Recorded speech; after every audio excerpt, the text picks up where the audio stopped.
Cody Detweiler here. Real quick, folks, we just wrapped up stop number one of the 2016 season for the Bassmaster Southern Opens on Lake Toho in the Kissimmee chain of lakes. I finished second place in the event. It was a very, very good event, very, very close on the final day.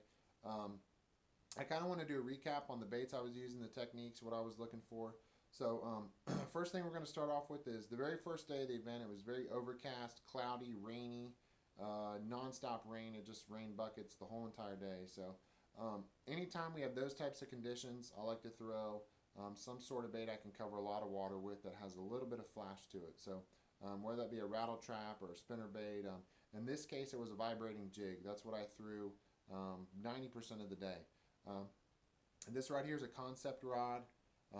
It's a graphite glass mix, so it has a real soft tip on it, but a solid enough backbone to be able to pull them out of some, whether I was fishing grass or any type of thick vegetation. So on that, I was throwing it on an Abu Garcia Revo STX 8-to-1 reel with 17-pound Berkeley Trilene 100% fluorocarbon.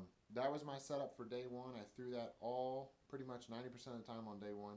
I caught tons of fish on it. Actually, I caught a pretty good amount of fish. Caught a little bit of short fish and some that weren't keepers, but I think I weighed in 3 that day that I caught on this bait. So this bait catches big fish certain times of the year. So great bait. Cover a lot of water with it. Great in overcast conditions. That's my setup for that. That was day one. Day two rolled around. It was a totally different day. Real bright sunny skies, very little clouds, and super windy, which was not expected. I figured it was going to blow a little bit. I looked at the forecast, but the wind was out of control. So that day I kind of went with what I did in practice. And in practice, I flipped a lot. That was going to be my main thing. I was going to flip. And I did. The second day I got to flip. I actually caught 2 the first day flipping. But, the second day, everything just was perfect. The weather was perfect, minus the wind again. But very, very bright bluebird skies, no clouds, very sunny. And when that comes around this time of year, you have to flip. So it's another concept rod. This is a 710 rod. It's got a good parabolic bend to it. I was using a 65-pound spider wire braided line. Also, for my bait, I was using a Reaction Innovations Sweet Beaver Hematoma color, ounce and a half tungsten weight, with a Reaction Innovations BMF flipping hook at a 4-aught. That's just to me the setup right there. But on my deck, I had 3 of these rods, identical rods and reels, and I had different size weights on there. So throughout the day, I wouldn't have to retie. If the cover was thicker, I wouldn't have to pick out a rod or cut this off and retie a new weight on. I had 3 rods. I had an ounce and a quarter, ounce and a half, and a 2-ounce weight rigged up the whole time of the tournament in case I get to a mat or some sort of vegetation and it was thicker than an ounce and a half for it to go through. So I went to like a 2-ounce or something like that. So I was prepared for any type of vegetation that I came up to, in the event with my flipping sticks. I had them all set up, ready for super thick mats to mats that weren't very thick. So, but again, this is what I flipped mainly the whole entire event when I was flipping. 8-to-1 gear ratio reel, very, very key on when I'm flipping. I love high-speed reels. Realize to get them out of that vegetation quick. They can't, dog you down in there and can't get them out.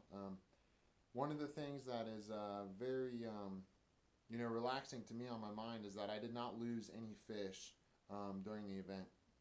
That cost me the event at all. So I fished a very clean tournament, and I really think that has a lot to do with your equipment and what you're using. And these reels here are just awesome.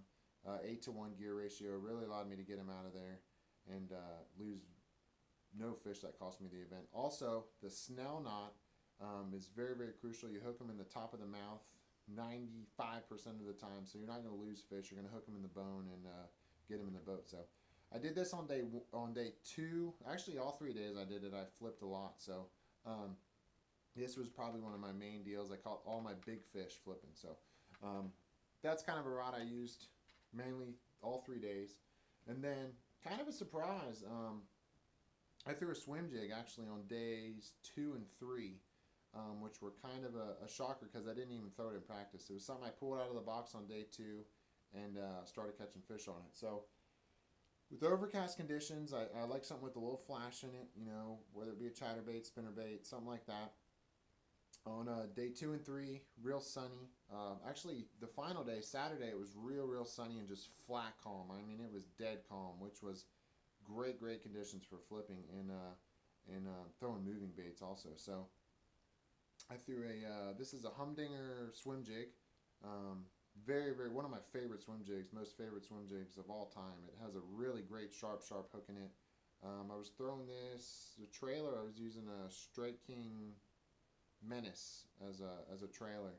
As you can see, it got chewed up there pretty good. This is still from the tournament. So black and blue color, one of my favorite colors to throw down here in Florida. Throwing this on 40 pound spider wire braided line.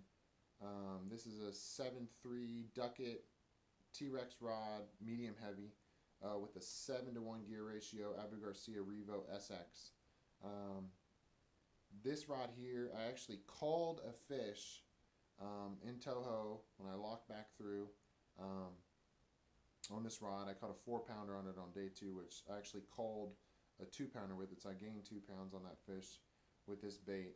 And I threw it a lot. I caught some pretty nice fish on it in the tournament. So kind of a shocker because I didn't use it in practice, but it worked out very good for me in the tournament. So with that being said, you know, I was actually targeting areas where the fish were going to go to spawn. So I was looking for big spawning areas and any type of cover around them or anything like that, because these fish, what they were doing is it was funny. I actually started picking it up as the week went on. I caught fish here, you know, on day 1, here on day 2, and here on day 3. So they were actually moving further back, and I really think that had a lot to do with the conditions. And you know, today's Monday. Tournament ended on Saturday, and I'm sure the fish are up spawning right now. I really believe so. The water temperature is warming up. I think today the weather's like 80 degrees, so it's warming up. Those fish were just slowly moving up to spawn, and I couldn't be happier with my performance, my equipment. Got a shout out to Mystic Lubricants. If you guys are in the market for, you know, trying oil or anything that involves, you know, your outboard, whether it be grease for your jack plate or your hubs on your trailer, you know, Mystic makes it all. So be sure to check them out. Coming to Big Toho Marina, I'm there all the time, you know, if I'm not out on the water fishing. So come in and see me. I'd be glad to talk to you. And if you see me, you know, at the next couple opens, stop by, say hey. I'll be glad to talk to you guys. So until next time, check out some of my videos here on YouTube. I'll be putting some more up here soon. So I hope you all enjoyed it, and until next time.